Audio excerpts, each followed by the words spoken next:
안녕하세요. 베이직 코리안의 신혜리입니다. 오늘은 한국어 발음 9번째 시간, 받침 히읗의 발음을 알아보겠습니다. 받침 히읗은 뒤에 오는 소리에 따라서 네 가지로 발음할 수 있습니다. 첫 번째로 받침 히읗과 첫소리 자음, 기역, 디귿, 지읒이 만나는 경우입니다. 예로 조코가 있고요. 두 번째로 받침 히읗과 첫소리 자음 시옷이 만나는 경우가 있습니다. 조소가 있고요. 세 번째로 받침 히읗과 니은이 만나는 경우입니다. 놓는이 있고요. 마지막으로 받침 히읗과 모음이 만나는 경우입니다. 노아가 있어요. 우리 차례대로 알아볼 건데요. 첫 번째 경우는 한국어 발음 다섯 번째 강의 거센소리 참고해 주시고요. 이번 시간에는 두 번째 경우 받침 히읗과 시옷이 만나는 경우를 알아보겠습니다.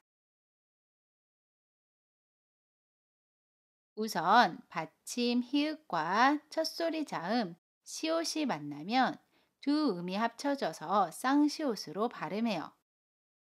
그림으로 보면 받침 히읗과 첫소리 자음, 시옷이 만나면 받침 히읗이 다음에 오는 첫소리로 이동을 하고요.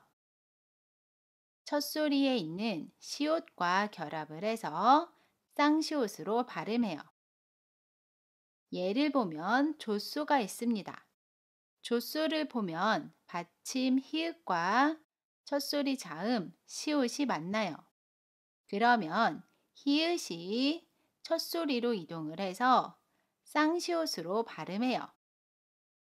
그래서 조소, 조소라고 발음합니다. 다른 예도 볼게요. 닷소입니다. 받침 히읗과 첫소리 자음 시옷이 만나요. 그럼 히읗이 다음에 오는 첫소리로 이동을 합니다. 히읗과 시옷이 만나서 쌍시옷으로 발음해요. 그래서 다소, 다소라고 발음합니다. 그런데 한국어에는 히읗이 들어간 겹받침이 있습니다. 이 겹받침들이 시옷과 만나면 어떻게 발음할까요? 함께 볼게요. 겹받침 니은 히읗, 리을 히읗이 첫소리에 오는 자음, 시옷을 만나면 첫 번째 받침은 그대로 유지가 되고요. 두 번째 받침 히읗은 시옷과 결합해서 쌍시옷으로 발음해요. 그림으로 볼게요. 겹받침 니은 히읗, 리을 히읗이 첫소리에 오는 자음, 시옷을 만나면 첫 번째 받침 니은과 리을은 그대로 발음하고요. 히읗은 다음에 오는 첫소리로 이동을 해서 시옷과 결합을 해서 쌍시옷으로 발음해요.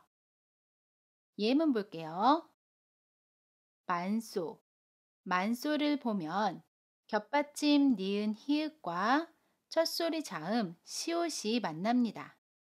그러면 만소라고 발음해요. 첫 번째 받침 니은은 그대로 발음하고요.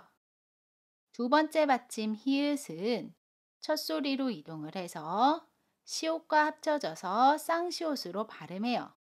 그래서 소라고 발음합니다. 만소, 만소. 또 다른 예 볼게요. 이번에는 리을 히읗 받침입니다. 실소, 겹받침 리을 히읗과 첫소리 자음 시옷이 만납니다. 그러면 실소라고 발음해요. 첫 번째 받침 리을은 그대로 발음하고요. 두 번째 받침 히읗은 다음에 오는 첫소리로 이동을 하고 시옷과 합쳐져서 쌍시옷으로 발음해요. 그래서 소가 됩니다. 실소, 실소라고 발음해요. 우리 그럼 예문 보면서 조금 더 알아볼게요. 오늘은 날씨가 좋습니다. 어떻게 발음할까요? 오늘은 날씨가 좋습니다. 오늘은 날씨가 좋습니다. 서울은 차도 많고 사람도 많습니다. 어떻게 발음할까요? 서울은 차도 많고 사람도 많습니다. 서울은 차도 많고 사람도 많습니다. 여름은 싫지만 겨울은 더 싫습니다. 어떻게 발음하죠? 여름은 싫지만 겨울은 더 싫습니다. 여름은 싫지만 겨울은 더 싫습니다. 이번 시간 퀴즈입니다. 아래 문장 어떻게 발음해요? 댓글에 남겨주세요. 좋습니다. 우리 그럼 이제 마무리할게요. 오늘은 받침 히읗의 발음을 알아봤습니다. 그 중에서도 받침 히읗과 시옷이 만나는 경우를 살펴봤고요. 이때 히읗은 시옷과 합쳐져서 쌍시옷으로 발음한다고 했습니다. 오늘은 여기까지고요. 다음 시간에는 받침 히읗과 첫소리 자음 니은이 만나는 경우를 알아보겠습니다. 여러분 모두 수고하셨고요. 지금까지 베이직 코리안의 신혜리였습니다. 안녕히 계세요.